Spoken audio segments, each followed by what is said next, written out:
St. John's big man, Vincent Iwuchukwu, is in the transfer portal. Not a huge surprise after he saw his role really diminish, average about 7 minutes per game for St. John's. Dion, this was a guy coming out of high school who had really high pedigree, was thought of with upside, and an NBA future was attached to that. But then he suffered cardiac arrest during a preseason workout at USC before his freshman season even got started.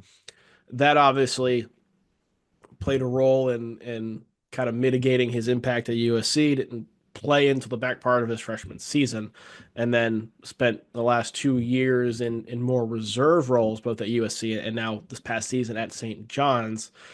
Hitting the portal, there is a shortage of big men in the portal. So I expect there to be a good amount of interest in Iwuchukwu, 7'1" athletic big man who has played power conference basketball for 3 seasons. At the same time, I think there's a question about what you're getting, partially due to just the recovery and the fact that he has not looked the part of a starting caliber big man for 3 seasons now.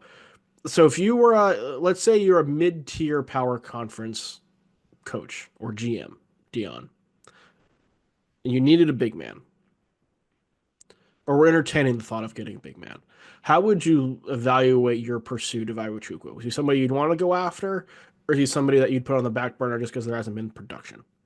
I think you take a chance on him. Honestly, even if you're a Power Five level, I think he should want to go down a little bit, like to the mid-major level to make sure he has that opportunity. But I think regardless of the level you're at, I think you should take a chance. 7'1", 250. I mean, how many, there's not many dudes that are built like that in college basketball, right? Like that's a 1 percentile human being.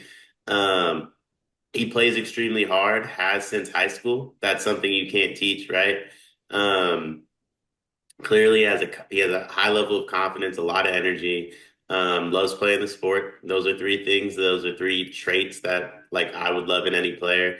Um, Obviously you want to be cautious, not just for yourself, but for him. Make sure you're doing your Mhm. due diligence with like the medical physical that's done. Again, not just for the team, but for him as an individual too, right? With what's Mhm. happened to him. I've heard Braun say this. Shout out to Braun. Him and I are on a nickname level now. LB, as I like to call him sometimes, or LJ. But I heard him say this about his own son when everyone's being was being super critical of Brownie in the beginning of the year. By the way, Brownie hooping right now. Let's get one thing correct. G League Brownie was special. But in the beginning of the year when Brownie was struggling, Braun said, like, hey, by the way, you're not supposed to return from cardiac arrest as quickly as he did.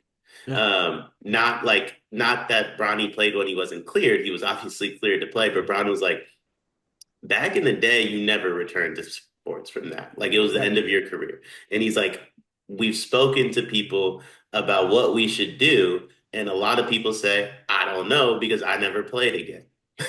And there's not a lot of people that returned from cardiac arrest. And the ones that did said it took them 3 to 5 years to feel like themselves again. It's been 2 years since what's happened to Vincent happened. He might be rounding into form here. I think that's what you're hoping for, is his body starting to come back. He's starting to feel like himself again. We interrupt this sleepers video to tell you about an offer from Underdog Fantasy. Cart, you love Underdog Fantasy, correct? Of course I do. Can I have a moment real quick? Please.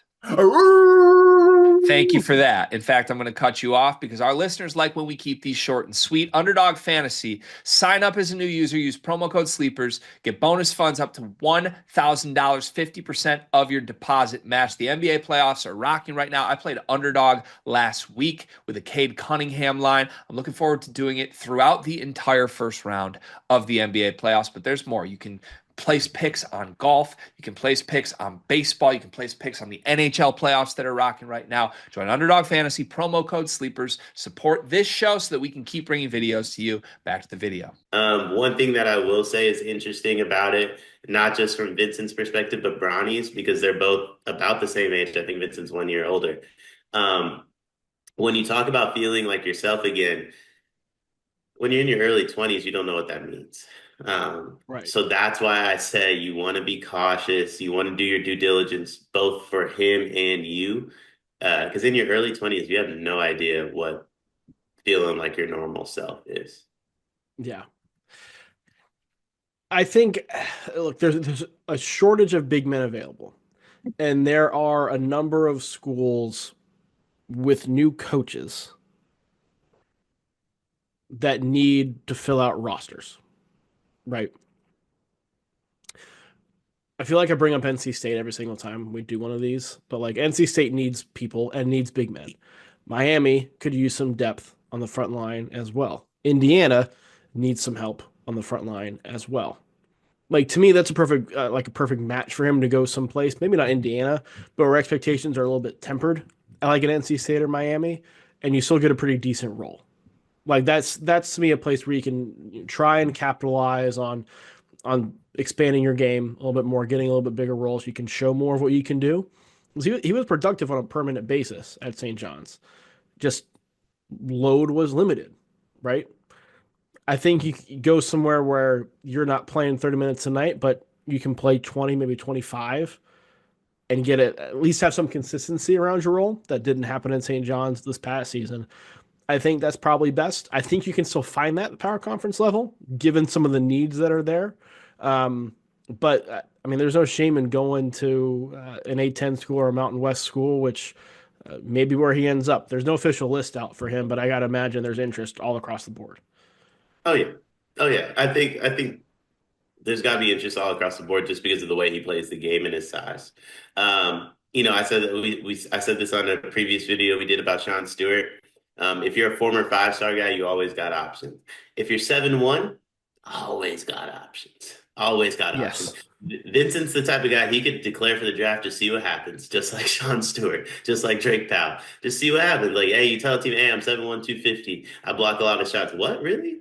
Oh, Okay, interest. Yeah. yeah, we Okay. don't need to double check that. You know Yeah. what I mean? This is a guy that will always have options just based off his size and how hard he plays basketball. Yeah. It'll be interesting to see where he goes. Interesting to follow this recruitment because I think, again, there are going to be options at multiple different levels, all good options, I think, for Iwuchukwu. Just happy I can say Iwuchukwu. I'm not going to get into I trust you with pronunciation.